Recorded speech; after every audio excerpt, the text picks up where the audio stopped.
ഇപ്പോൾ കുഞ്ഞുങ്ങളുടെ ബുദ്ധി വികാസത്തിന് നമുക്ക് ന്യൂട്രീഷൻ വളരെ ഇമ്പോർട്ടൻ്റ് ആണ്.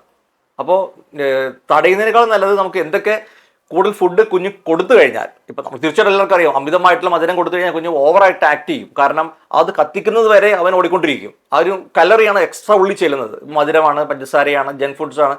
ഇതെല്ലാം ഫാസ്റ്റായിട്ട് ബോഡിയിലേക്ക് അപ്ടേക്ക് ചെയ്തിട്ട് ഇത് കത്തിച്ച് തീരുന്നില്ല. നമ്മുടെ മക്കൾ എത്രമാത്രം ഓടിയാലും എത്ര ചാടിയാലും അവർ തീരുന്നില്ല. അവരങ്ങനെ എനർജറ്റിക് ആണ്. കാരണം ഈ കഴിക്കുന്ന ഷുഗർ മുഴുവൻ ബേൺ ചെയ്യണം. പക്ഷെ നമ്മൾ ആ ഒരു ഷുഗറിന്റെ ലെവൽ ഒന്ന് കട്ട് ചെയ്തിട്ട് അവർക്ക് ഫ്രൂട്ട്സ് ആയിട്ട് കൊടുക്കാം, അല്ലെങ്കിൽ മറ്റ് റിച്ച് ആയിട്ടുള്ള ശർക്കരയായിട്ട് കൊടുക്കാം, അല്ലെങ്കിൽ മറ്റ് ഭക്ഷണങ്ങൾ, ആഹാരങ്ങളെല്ലാം കൊടുത്തു കഴിഞ്ഞാൽ തീർച്ചയായിട്ടും ഈ പറഞ്ഞ ഓട്ടം ചാട്ടം കുറച്ച് കുറയും.